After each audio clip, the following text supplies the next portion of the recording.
मराठवाडा नेताची वारी पंढरीच्या दारी या चौथ्या पुष्पामध्ये आज आपणाला वारीची माहिती, वारीमध्ये असलेल्या सुविधा, सोय, गैरसोय, वारीमध्ये असलेली गर्दी, शिस्त आणि त्याचबरोबर लोकांचा सहभाग, नंतर त्या ठिकाणी असलेलं वेगवेगळे भजन, रिंगण, तसं अश्वाचं महत्त्व, पालखी कशी असते, हे सर्व आपणाला सांगणार आहेत हरिभक्तपरायण परमपूज्य रामायणाचार्य भागवताचार्य महाराज समाधान महाराज उर्फ शर्माजी केजकर. तर मी त्यांना नम्र प्रार्थना करतो की गुरुजी, आपण मराठवाडा नेत्याची वारी पंढरीच्या दारी चौथ्या भागामध्ये वारीचे काही अनुभव, वारीचं महत्त्व, वारीचं शास्त्रीय, आध्यात्मिक, सामाजिक महत्त्व आपण विशद करावं अशी मी आपणाला विनंती करतो. महाराज रामकृष्ण हरी. रामकृष्ण हरी. बघा, मराठवाडा नेता आणि मराठवाडा नेत्यांची वारी पंढरीच्या दारी हा स्तुत्य उपक्रम या मराठवाडा नेता परिवाराच्या वतीनं माझ्यावर नितांत प्रेम करणारे आदरणीय श्रद्धेय रामेश्वर भाऊ बद्दरजी आणि त्यांचा समग्र परिवार यांच्या वतीनं हा गोड कार्यक्रम तुम्हा सर्वांसाठी या विज्ञानाच्या माध्यमानं, चॅनलच्या माध्यमानं आपल्याला ऐकायला मिळतोय. आषाढ महिना आला की एक वेध लागतात लोकांना आणि ते वेध असे आहेत. बघा, तुम्ही लक्षात घ्या, पाऊस पडलेला असतो, पावसाची कामं संपलेली असतात, कुणाच्या पेरण्या झालेल्या असतात, कुणाच्या पेरण्या अर्धवट असतात, परंतु एक ओढ अशी असते की प्रत्येकानं घरी आपल्या भाषेमध्ये, ग्रामीण भाषेमध्ये एक गाठोडं बांधून ठेवलेलं असतं आणि त्या गाठोड्यामध्ये काय असतं माहित आहे? एक झोपण्यासाठी लागणारी छोटी सतरंजी, पांघरायला लागणारे एक वस्त्र, एक 2-3 रोजच्या घालण्यासाठी लागणारे कपडे, एक छोटीशी टॉर्च, बॅटरी ज्याला म्हणतो, ज्याच्याकडे उपलब्ध आहे ते, ज्याच्याकडे नाही ते नाही, एक छोटीशी ताट असतं आणि एक तांब्या असतो आणि एक वाटी असते. झाला एवढाच प्रपंच वारकऱ्यांचा. पण तुम्ही एक लक्षात घ्या, यांची ताकद किती आहे माहित आहे? तुका म्हणे करू ब्रह्मांड ठेंगणे. या ब्रह्मांडाला ठेंगणं करून त्याच्यापेक्षा उंचीची माणसं आहेत. लक्षात घ्या. आता आपल्याला बघायचंय ना, तर डायरेक्ट सांगतो बद्दरजी, बघा, पंढरपूरचा देव असल्याच्या कारणानं देवाचं असं मत आहे की देव गुज सांगे पंढरीशी यारे. त्याचं काय मत आहे? आता तुम्ही माझ्याकडे आलाय, मी बद्दरजींना निरोप देत होतो की बद्दरजी तुम्ही लवकर या, आणि तिकडून लोक म्हणत होती की तुम्ही महाराजाकडे लवकर जा. असाच भाग आहे. मग पंढरपुरात देव असल्यामुळे तो काय म्हणतोय की देव गुज सांगे, गुज म्हणजे गुह्य, पंढरीशी यारे. का? ते तिथले आहेत. देव पंढरपूरचे असल्यामुळे काय म्हणणार? पंढरीशी यारे. पण साधू संत पंढरीचे नाहीत ना, मग ते लोकांना उपदेश देताना काय म्हणणार? पंढरीशी जा रे आल्यानो संसारा. बरोबर आहे. जे संसारामध्ये तुम्ही आलाय, तुमचं एक कर्तव्य आहे की पंढरीशी जा रे आल्यानो संसारा. का जायचं? तुकोबरायांना विचारलं का जायचं तिथं, तर ते म्हणले दिनाचा सोयरा पांडुरंग. आपल्या मराठी भाषेमध्ये जो सोय बघतो त्याला सोयरा म्हणतात. मग आमच्या सर्व वारकऱ्यांची सोय तो बघतो, म्हणून दिनाचा सोयरा पांडुरंग. भाऊ, पण असं आहे, नुसता उभा आहे असं नाही, दिनाचा सोयरा आहे असं नाही, वाट पाहे उभा भेटीची आवडी. हा, उभा अरुणी भुजा पंढरीचा राजा, वाट पाहे. किती सुंदर भाव. तुम्ही एक लक्षात घ्या, आयुष्यामध्ये गाथा आणि ज्ञानेश्वरी न वाचता आपण मेलच नाही पाहिजे. महाराष्ट्रामध्ये राहणाऱ्या माणसानं ज्ञानेश्वरी गाथा वाचल्याशिवाय मरूच नाही. कारण हे 2 ग्रंथ आमच्या महाराष्ट्राचं वैभव आहे. तुमच्या लक्षात घ्या. म्हणून याच्यातला बारकावा शांतीब्रह्म एकनाथ महाराजांचा जर भाव वाचायचा असेल तर त्यांचं शुद्ध भागवतावरचं 11 स्कंदाचं विवेचन आणि भावार्थ रामायण अत्यंत गोड. मला का सांगायचंय हे, मला वारी सांगायची. ऐका, आषाढीच्या एक हे सूत्र आहे भाऊ. याच्यामध्ये काय सांगितलंय? आषाढी कार्तिकी विसरू नका मज. कोणी सांगितलं? अहो सांगत असे गुज पांडुरंग. कोणी सांगितलंय? पांडुरंगाने. बरं काय सांगितलं? गुज म्हणजे गुह्य.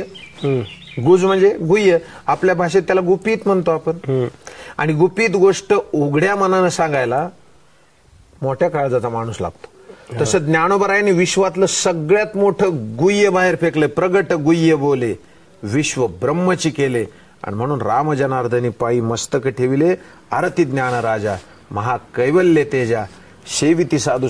अरे या विज्ञानाच्या युगामध्ये मंदिराचा कळस हालतो हे अनाकलनीय गोष्ट आहे तुम्हाला अशी वाटते, परंतु कळस हल्ल्याशिवाय माऊली प्रस्थान करीत नाही. काय असेल बरं? आणि अजून एक माझ्या, तुम्ही वारीला ज्या वेळेस जाल ना बद्दर भाऊ, तिथं असं नाही म्हणता येत मामाला कुलकर्णी भाऊ, तिथं आम्हाला असं नाही म्हणता येत मी बद्दर शेठ सोबत आलो. बद्दर शेठला असं म्हणता येत नाही मी समाधान महाराजासोबत आलो. नाही, तुम्हाला विचारलं कुणासोबत? माऊली सोबत. कुणासोबत? तुकोबासोबत. कुणासोबत? निवृत्तीनाथासोबत. कुणासोबत? सोपान काकासोबत. कुणासोबत? निळोबरायासोबत. कुणासोबत? इकडं मुक्ताईसोबत. कुणासोबत? तुम्ही बघा, म्हणजे आपण कुणासोबत आहेत? संतांच्या सोबत. लक्षात आलं? वारीमध्ये बायकोला नावानं आवाज द्यायची प्रथाच नाही, तिला माऊलीच म्हणावं लागतं. बरोबर? आणि तिनं नवऱ्याला आहो जावं म्हणायची गरज नाही, तिनं माऊलीच म्हणावं लागतं. चहा प्यायला गेलोय हॉटेलमध्ये तिथंही माऊलीच म्हणावं लागतं. आणि अजून एक भाव सांगू, पंढरीच्या क्षेत्रामध्ये जितकी वारी आनंदात जाते ना, पुण्यामध्ये कित्येक भाविक भक्तांचा भाव असा आहे की आमच्या घरी 2 वारकरी वारीतले येऊन जर जेवले तर आम्हाला विठ्ठल जेवल्याचा आनंद मिळेल. आम्हाला पंढरपूरचा पांडुरंग जेवल्याची अनुभूती आम्हाला येईल.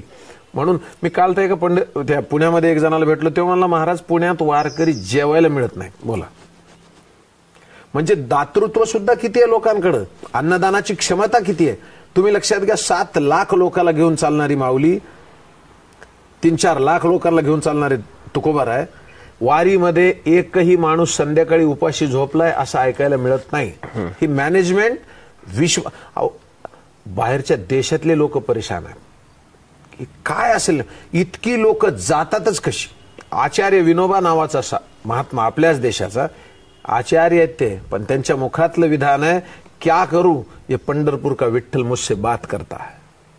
मी असं म्हणू नये मी आचार्य आहे, पण तरी सुद्धा त्यांना असं म्हणावं वाटलं की क्या करू ये विठोबा मुझसे बात करता है. अरे साधू संतांनी तर सांगितलं, पण आचार्यांनी सांगितलं. शून्यवाद मांडणारे आमचे अद्वैतवादाचे प्रसारक शंकरम शंकराणाम आद्य शंकराचार्य, त्यांना सुद्धा विठ्ठलाला पाहिल्याबरोबर असं वाटलं, महायोग पीठे तटे भीमरथ्या वरण पुंडलिकाय दातुन मुनींद्रई समागत्य तिष्ठन् तमानंद कंदम परब्रह्मलिंगम भजे पांडुरंगम. महायोग, त्यांना सुद्धा गावं वाटलं. तुमच्या लक्षात घ्या, आम्ही गातोय हे मोठेपणा नाही, एखाद्या अद्वैत तत्वाच्या शंकराचार्यांनी सुद्धा इतकं गोड अष्टक लिहिलंय, महायोग पीठेत. अरे आम्ही एका योगाच्या मागं लागलोय, इथं महायोगाचं पीठ आहे. तुम्ही लक्षात घ्या, वारकऱ्याच्या 4 पीठातून निघणं. आता ते जर महायोगाचं पीठ आहे ना, कुठलं भाऊ, ते महायोगाचं पीठ आहे पंढरपुराचं, मग आमच्या ज्ञानोबरायांचं पीठ कोणचं आहे? अहो शिवपीठ हे जुनाट. ज्ञानोबरायांचं पीठ कोणचं आहे? शिवपीठ हे जुनाट. आणि काय तिथं? अहो ज्ञानाबाई तेथे मुकुट, ज्ञानेश्वर महाराज तिथलं मुकुटमणी आहेत.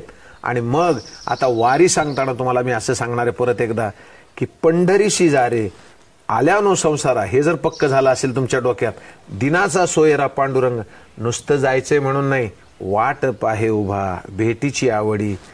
पण तुम्ही काय करा, तो कृपाळू आहे, तुम्ही तातडी करा, तुम्ही उतावीळ व्हा आणि तुम्ही धावपळ करून त्याच्याकडे तुम्ही बघा. जो एकदा वारीला गेलाय ना, ती नशा आहे भाऊ. मला एक मोठं वाक्य बोलायचं, पण थोडं समजून घ्यावं ऐकणाऱ्यांनी सुद्धा. वारीचा एक नशा आहे, पण नशेत वारी नसली पाहिजे. वारीत नशा नसला पाहिजे. वारीचाच एक नशा आहे. कोणचा नशा आहे? अरे ते भजनानंदी महात्मे जे नाचतात ना, तो नशा आहे वारीचा. आता मजा बघा, याच्यामध्ये आमच्या माऊलींना निघताना तुकोबरायांच्या निघण्याची विधी वेगळी आहे. तुकोबरायांच्या निघण्याच्या विधीमध्ये सुद्धा आपल्याच परिसरामध्ये इथं तेलगावच्या जवळ म्हातार बाबा म्हणून एक महात्मा होऊन गेले, त्यांची दिंडी निघते, तर त्या दिंडीला तिथं मान आहे. प्रस्थानाच्या वेळेला. अच्छा, बरोबर. हे आपल्या परिसरातलं आहे, बीडच्या जवळ, पात्रोच्या. बर, आता इथं काय आहे, विश्वमाऊली ज्ञानोबरायांची पालखी ज्या वेळेला निघते ना, अंकली नावाचं गाव आहे आणि त्या अंकलीहून येणारे त्यांना शितोळे सरकार म्हणतात आणि त्या शितोळे सरकारांचा सन्मान आहे. तुम्ही मजा बघा. हैबतबाबाची दिंडी आहे. ह्या दिंडीचं प्रस्थान एका प्रारंभिक अवस्थेमध्ये माजी सैनिकांनी केलेलं आहे. डिसिप्लिन इतकी काटेकोर आहे दिंडीमध्ये. तुम्ही काय म्हणाल, खूपच गर्दी होती. ज्या मानाच्या आणि नंबरच्या दिंड्या आहेत त्या दिंडी सोडून आजूबाजूला पळत नाहीत. ज्यांच्याकडे नंबर नाहीत ते आजूबाजूला मागे पुढे पळतात. म्हणून आपल्याला असं वाटतं की नाही दिंडी पुढे गेली. दिंडी पुढे मागे जात नाही. दिंडी अत्यंत काटेकोर चालते, डिसिप्लिन आहे त्याला. याच्यातला एकही माणूस आजूबाजूला जात नाही. तुमच्या लक्षात घ्या. अहो, हे झालं संप्रदायाचं. शेगाव म्हणून हात जोडून जाणा, विनवा शेगावीचा राणा, तिथून निघाले ते. म्हणजे भारतभरातून लोकांना या वाटते पंढरपुराला. बघा तुम्ही. आणि मी तर बघतो सासवडच्या घाटामध्ये प्रतिवर्षी सासवडच्या घाटामध्ये मी आनंद घेताना असं बघतो, फॉरेनर लोक सुद्धा अत्यंत थाटात येऊन ना, त्यांना कळत नाही what is mean by Dnyanoba Tukoba, त्यांना कळत नाही. पण त्यांचं एक छंद आहे की काहीतरी आहे इथं, हे ऊर्जेनं गच्च भरलेलं आहे. इतकी प्रसन्नता आम्हाला इतके पैसे आमच्या पैसे असून मिळत नाही. एक साधा माणूस, खेडूत माणूस, आजचा या वर्षीचाच अनुभव. मी ज्या वेळेला सासवडचा घाट चढत होतो त्यावेळेला मला एका आजीनं असं हात मागं असं पाठीला मारलं. मी तिच्याकडे वळून बघूस तर मी बाजूला सरकलो, ती मधून अशी पळतच गेली. आणि त्यावेळेला मला असं वाटलं की आपण तरुण आहेत, आपल्याला लाज वाटली पाहिजे. कारण 80 वर्षाची वयोवृद्ध जर इतकी पळत असेल तर आपल्याला का पळता येऊ नये. परंतु ती पळत नाही, तिला पळवलं जातंय आणि ती पळवण्याची ताकद ज्ञानोबा तुकोबामध्ये आहे. बघा आता मजा बघा. वाटप आहे उभा भेटीची आवडी. तुम्हाला मजा सांगतो, वारकरी थकत नाहीत, वारकरी कंटाळत नाहीत. आणि अजून एकदा सांगतो, वारकऱ्यासारखा पंथ नाही, ज्ञानोबा तुकोबासारखे संत नाहीत, ज्ञानेश्वरी गाथ्यासारखे ग्रंथ नाहीत. तुम्हाला बारकावा सांगू का आता त्याच्यातला. भाऊ, सायकल चोरीला गेल्याची बातमी आपण ऐकतो, मोटरसायकल चोरी केली बातमी ऐकतो, विमान हायजॅक झालं ऐकतो, पण रेल्वे चोरीला गेल्याची बातमी आपण ऐकत नाही. आलीच नसेल. कारण रेल्वेला चोरीला जाताच येत नाही किंवा चोर त्याला चोरी करू शकत नाही. का रस्ता सोडित नाही ती. तसं वारकरी संप्रदायाने एक जो रस्ता धरलाय, त्यांची जी नीतिमत्ता आहे, काय नीतिमत्ता आहे वारकऱ्यांची, पराई येणारी रखुमाई समान. हा वारकऱ्यांसाठी दंडक आहे. हे गेले नेमुनी ठाई चिते. आणि हे ज्याला जमत नाही, तुम्ही मजा बघा भाऊ. एक मुका प्राणी आहे. मी म्हणत असतो बरं का भाऊ, हात जोडून म्हणतो सगळ्यांच्या समोर, की आळंदीची माय तिला म्हणतात जी रेड्यावर, घोड्यावर आणि आमच्यासारख्या वेड्यावर सारखं प्रेम करते, तिला आळंदीची आई म्हणतात. तुम्ही बघा, रेड्यावर सुद्धा तितकंच प्रेम आहे, रेड्यामुखी वेद, आणि घोड्यावर तितकंच प्रेम आहे. 2 वर्षापूर्वी माऊलींचा घोडा ज्या वेळेला वारला, महाराष्ट्रातल्या 90% लोकांच्या मोबाईलचं स्टेटस माऊलीचा घोडा होता. एक लक्षात घ्या, तुम्ही कुणाचं तरी व्हा, त्याच्याशिवाय तुम्हाला मोठं नाही होता यायचं. मग आता अजूनही आजही सकाळची पूजाविधी झाली, अभिषेक वगैरे झाला, 12 वाजता मंदिराची साफसफाई होते, 2-2:30 वाजता बराबर दिंड्या मंदिरामध्ये प्रवेश करायला सुरू करतात.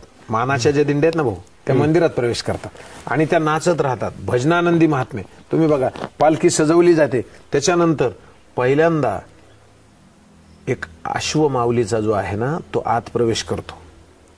हा, आणि माऊलीचा अश्व ज्या वेळेला माऊलीचं दर्शन घेतो, उभा राहिलेल्या प्रत्येकाचे डोळे पाणावतात. कारण या मुक्या जनावराला किती मान आहे. आणि ज्या वेळेला माऊलीचं अश्व दर्शन घेतो, त्याच्यानंतर शितोळे सरकारांचं आगमन होतं. त्याच कालखंडामध्ये तिथं असलेल्या दिंडी चालकांना, मालकांना श्रीफळ दिलं जातं.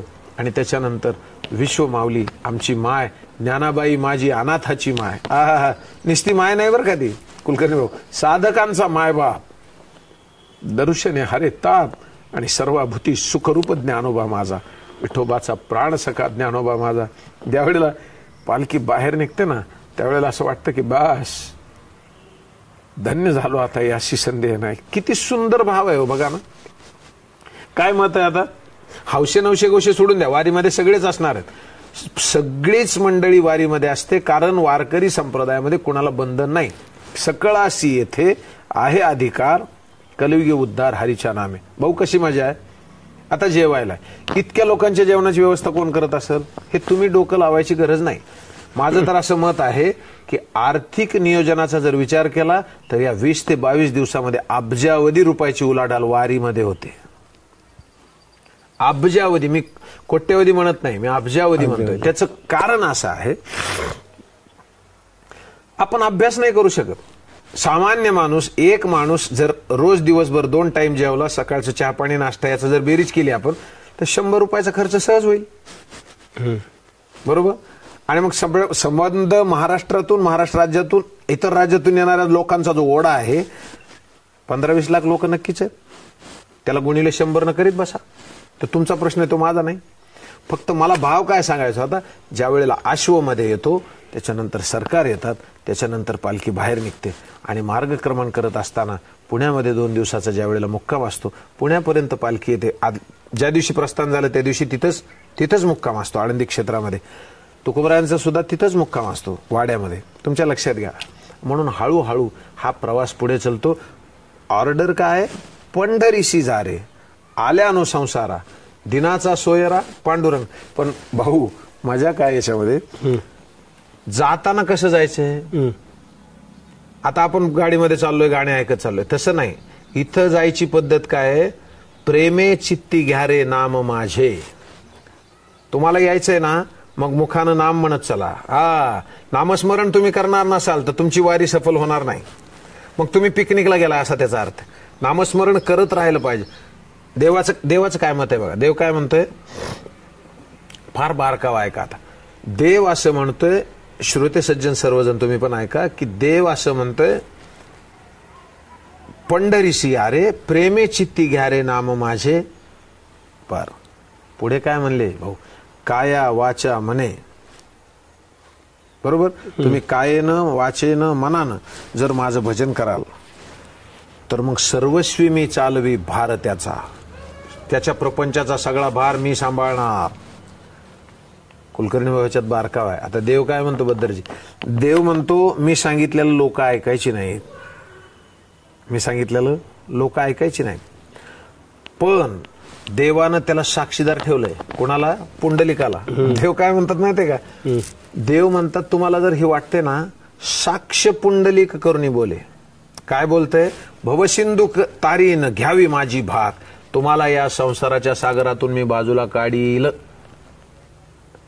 तर्क करणारी माणसं म्हणले तुमच्यावर काय विश्वास ठेवावा, ते म्हणले साक्ष पुंडलिक आहे. पण आत्ताच्या कोर्टाच्या युगामध्ये 2 साक्षीदार लागतात, तेव्हा ती प्रकरण सुटतं. तसं मग देवाने दुसरा साक्षीदार दिलाय. तुम्हाला जर माझं बोललेलं खोटं वाटत असेल, लटके जरी असे, तर मग नामयाशी पुसा. नामदेव महाराज दुसरे साक्षीदार. आणि आहे त्या भरवसा नामी माझ्या काय, की काया वाचा मने दृढ धरा जीवी, आणि मग मी सर्वस्वी चालवी भार त्यांचा. हे झालं नामदेव महाराजांचं. पण तुकोबराय म्हणले पंढरीशी जा रे आल्यानो संसार. आता बघा, सासवडचा घाट चढताना निसर्ग आणि नियती वारीच्या सोबत असते हे बघायचं असेल तर घाटामध्ये पाऊस आला नाही असं होतच नाही. घामाघर्द झालेल्या वारकऱ्यांना कुठं पंखान, कुठं काय, कुठं बसायची जागा, तर त्याला एक असा सुंदर असा पावसाचा षटकारा पडून गेला ना, आहा, पुन्हा एकदा तेवढ्याच चैतन्य, माऊली माऊली माऊली माऊली, हा जो नाद येतो. तुम्ही अजून एक म्हणायचं मला बद्दल, ज्ञानेश्वरांनी भिंत चलवली जे म्हणतात ना, तर माझं असं प्रांजळ मत आहे की सासवडच्या घाटात वर जाऊन उभारलं ना, तर घाटात जे चलते ना ती भिंतच दिसते. ती माणसांची भिंत, हे जड मुडांची भिंत ज्ञानोबरायांनी चलवली. ही एक लक्षात घ्या, हे लक्षात घेणं आवश्यक आहे. मग दिनाचा सोयरा पांडुरंग वाट पाहे उभा, भेटीची आवडी कृपाळू तातडी उतावीळ. पण अजून एक सांगू भाऊ, ज्या वेळेला हा प्रवास असा हळूहळू पुढे येतो ना, आता एकच टप्पा राहतो. वेळापूरच्या नंतर भंडीशेगाव, भंडीशेगावच्या नंतर वाखरी. बघा आता आजचा जो पालखीचा भाग आहे, वाल्यावरून निघाली लोणंदला जाणार, तिथून कशी आली पलीकडून, पलीकडून आली पुणे, पुण्यावरून आली सासवड, सासवडून आली जेजुरी. तुम्ही बघा, जेजुरी वाले, वाल्यावरून आली लोणंद. आता हे लोणंदला आली आहे ना, तुम्ही अभ्यास करा तसं करत करत ज्या वेळेला वेळापूरला येईल ना ती, आणि वेळापूरहून भंडी शेगावच्या नंतर वाखरीमध्ये सगळ्या संतांचा मेळा जमतो भाऊ. आणि आता एकटं नाही हे, आता हे एवढा मोठा 15-16 लाख लोकांचा समुदाय पंढरीमध्ये घुसणार आहे. आणि पंढरीच्या वेशीवर नामदेव महाराजांचे वंशज असे हात जोडून उभे असतात सगळ्या संतांच्या स्वागतासाठी. कारण नामदेव महाराजांचे वंशज का उभं राहतात? वतन आमुची मिराशी पंढरी, विठोबाच्या घरी नांदू, सेवा करू ते नित्य महाद्वारी, नामाच्या गजरी जागवणी, अरे नामा म्हणे आम्ही पायरीचे चिरे, आणि संत पाय हिरे वर देती. आम्ही पायरीचे चिरेत, साधू संतांची पाय आमच्या मस्तकावर पडावीत, इतका शुद्ध भाव अंतःकरणामध्ये नामदेवरायांच्या वंशजाच्या ते तिथून आम्हाला मध्ये घेतात.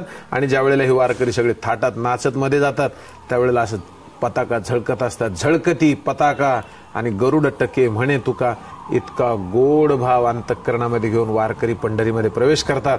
नियम असा आहे, मगा सांगितल्यासारखं गेल्या भागामध्ये मी जे सांगितलंय त्या भागामध्ये असा भाव सांगितलाय की चंद्रभागे स्नान. आता आल्याबरोबर पादुकेला चंद्रभागेमध्ये स्नान घातलं जातं आणि चंद्रभागेमध्ये स्नान झाल्याच्या नंतर विठुरायाच्या दर्शनाला पादुका पोहोचतात.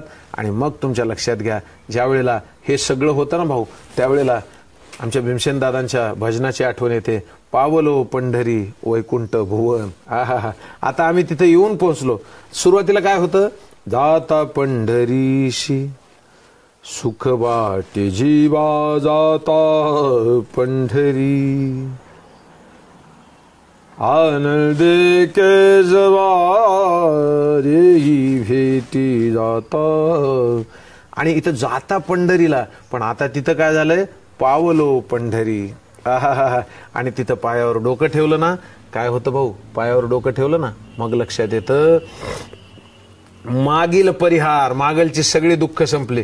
पुढे नाही शीन, आता इथून पुढे वर्षभर थकवा येणार नाही. अरे संध्याकाळी चार्जिंग लावली तर संध्याकाळी संपते ना, तसं वारकऱ्यांची वारी ही त्यांचं चार्जिंग आहे. 1 वर्षभर चार्जिंग संपत नाही, 1 वर्षभर. मागील परिहार, मी माझ्या मनात नाही, तुकोबरायने सांगावले, मागील परिहार, पुढे नाही शीन, पुढे दुःख येणार नाही.